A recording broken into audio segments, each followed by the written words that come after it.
Alors bonjour à tous, on se retrouve comme promis pour notre petite série de vidéos autour de l'histoire d'Hennebont.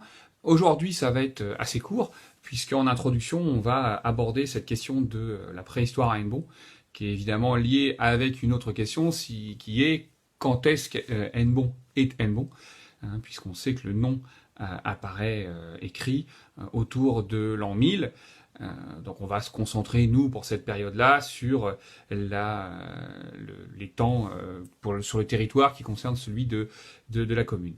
Alors parmi les différents éléments que l'on trouve, on a très très peu de traces d'occupation préhistorique type dolmen ou menhir, hein, à contrario à Languidic et à Lochrist, tout autour on en trouve. À Hennebont, on a cependant la trace d'un tumulus, hein, donc sans doute de l'âge du bronze, hein, entre moins 3000 et moins 1000, hein, qui se trouve derrière eh bien l'hôpital de Kerlivio, entre Kerlivio et Kerlégan. Donc on a là une occupation de sépulture.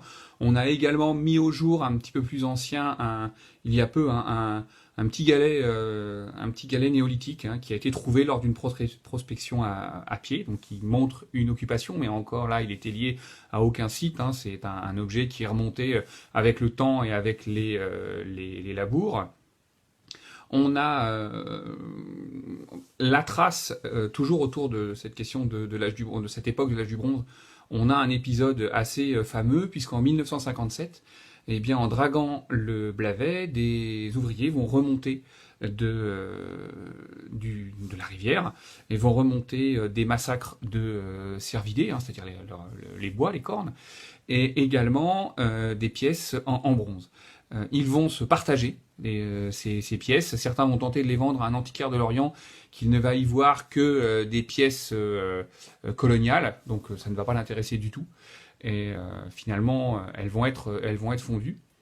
Il y a cependant un témoignage et puis quelques dessins qui ont été faits, et puis on a regardé d'autres types de poignards, puisqu'a été refait un poignard qui ressemble fortement à celui qui a été trouvé. Hein, vous pouvez trouver cette réplique aujourd'hui au musée des Tourbes Hérec. Donc voilà, c'est le seul souvenir, et encore il est lointain, que l'on ait de ce trésor de l'âge de bronze découvert dans le Blavet. Et puis le site important que l'on a sur la ville, c'est bien sûr à Polvern Kerlemwarn, hein, où on a une carrière. Donc là, on est sur la rive droite d'Hennebont. Et en fait, à cet endroit-là, on a un éperon rocheux, hein, un éperon qui est défendu d'un côté par le Blavet et de l'autre par le ruisseau du Temple, et sur lequel eh bien, s'était installée une communauté. Alors, il s'était abrité derrière un fossé et un petit rempart de terre, hein, sur une partie, et puis on avait une ferme à l'intérieur dont on a trouvé des traces qui évoquent l'époque de la Tène, hein, donc l'époque gauloise, on est autour du VIe siècle, donc des traces de ferme, de silos, hein, d'occupation, avec de la céramique qui est extrêmement pratique parce qu'elle permet justement une bonne datation. On a notamment, et c'est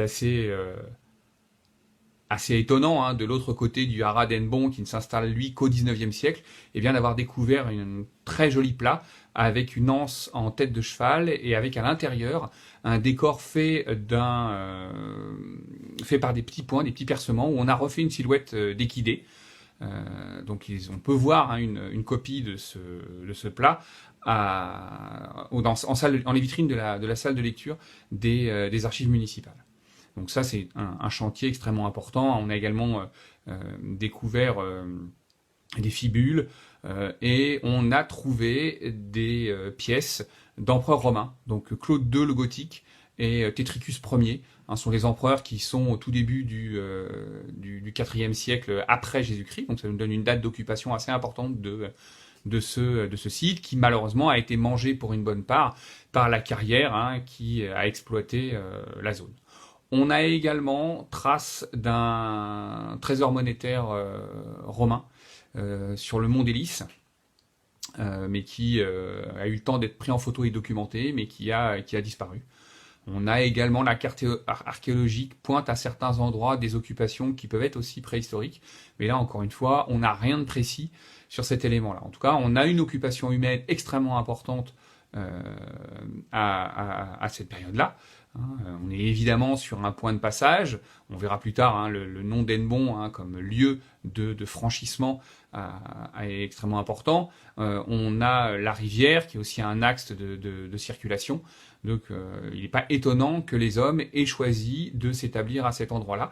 Mais pour le moment, il y a très très peu de traces. Donc peut-être qu'avec le temps, et notamment dans les zones de campagne agricole, eh bien, on puisse mettre au jour des traces de cette occupation, on va dire, antiquité et tout début de notre ère.